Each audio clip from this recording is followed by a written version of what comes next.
Hello, this is Mike, NoStressMike.com. Okay, I want to talk about illegals. Illegal in the way of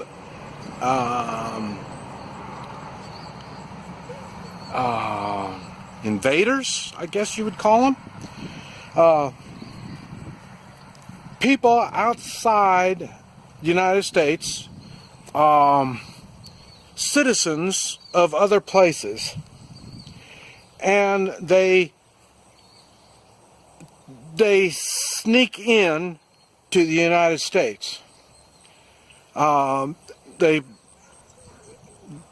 We've got a system.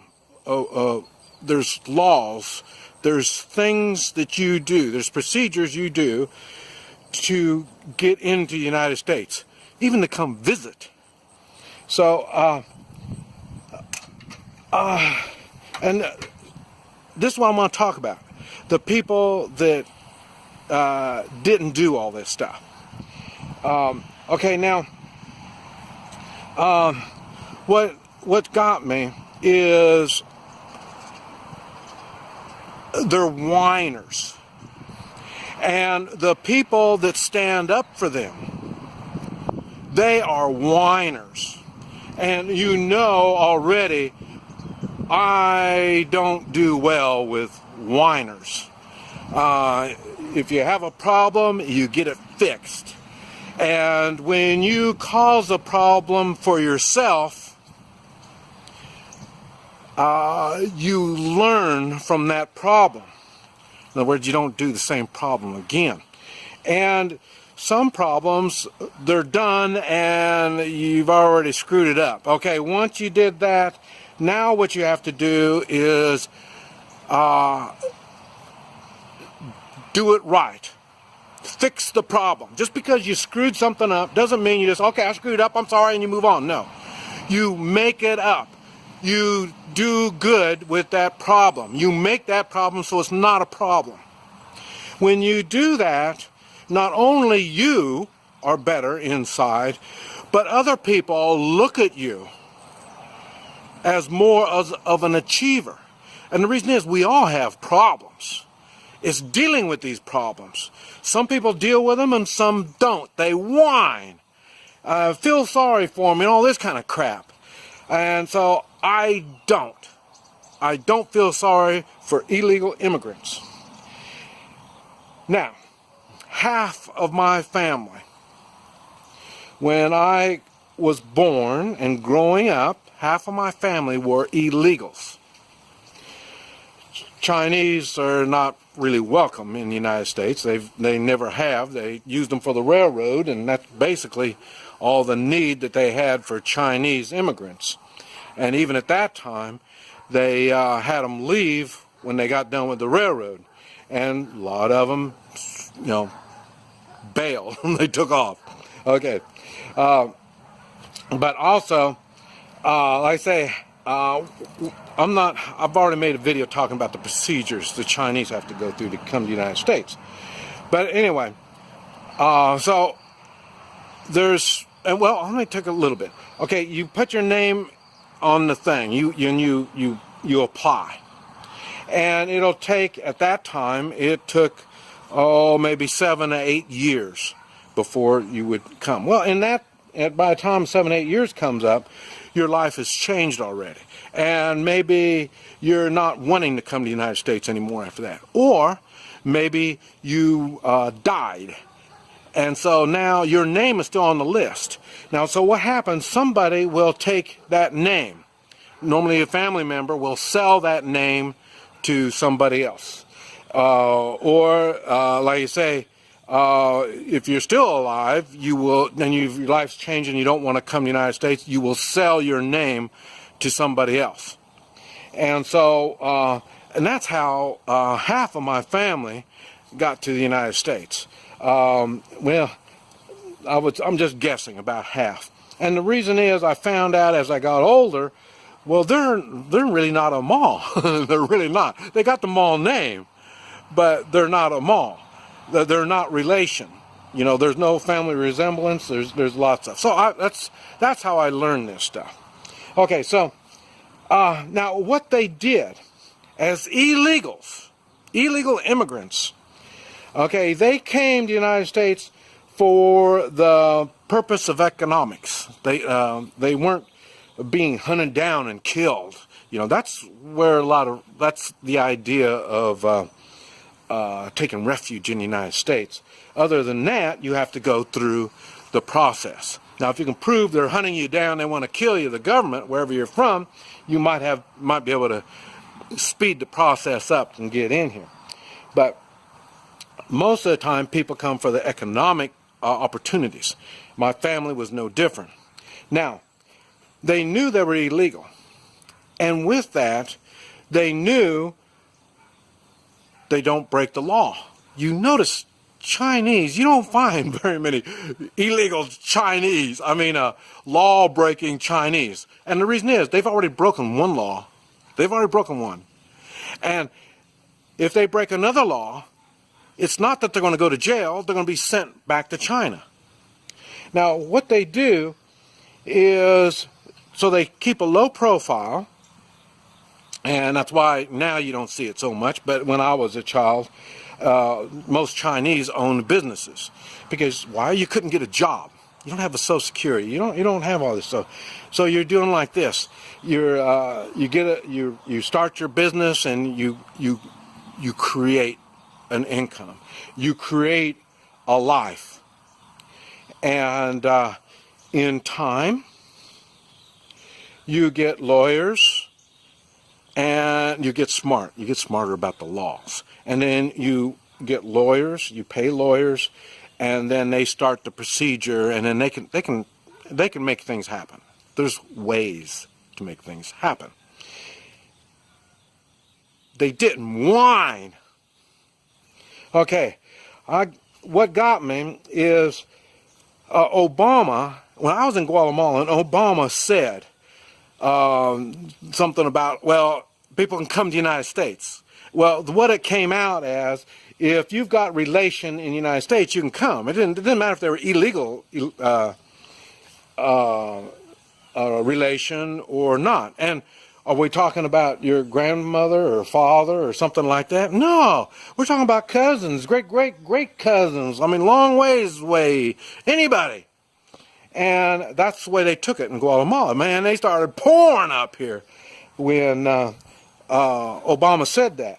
And that's unconstitutional. So what he said isn't even proper.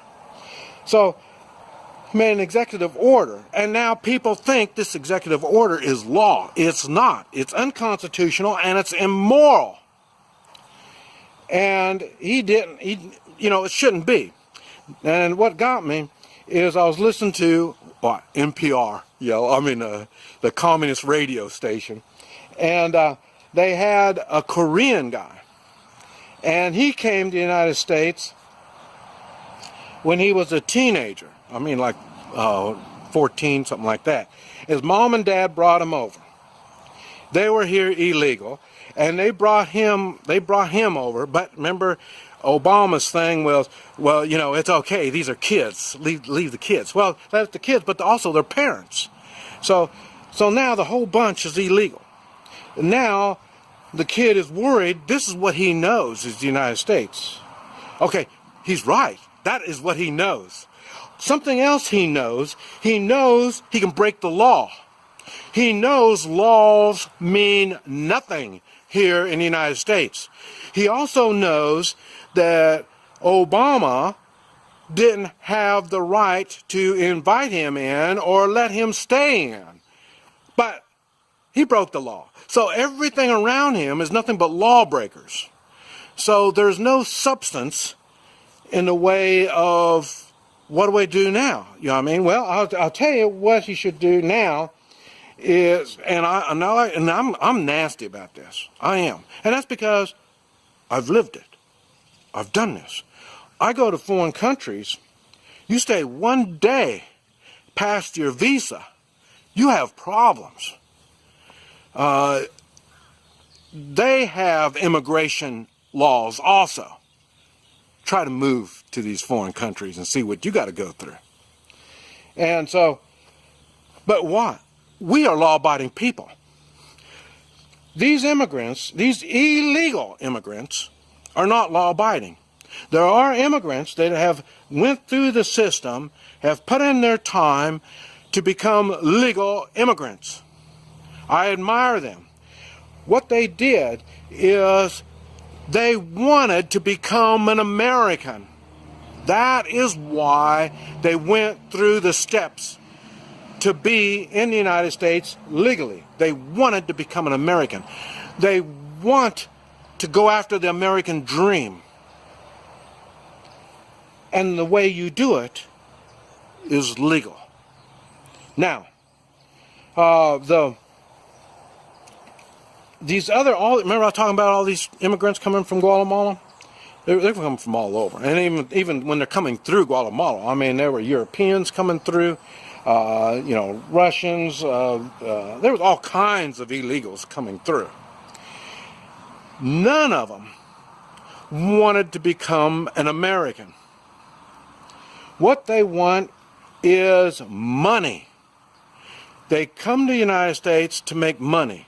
They're working off the books, and they're getting paid cash, and they're sending money back. They're not getting paid all that they should be getting paid, and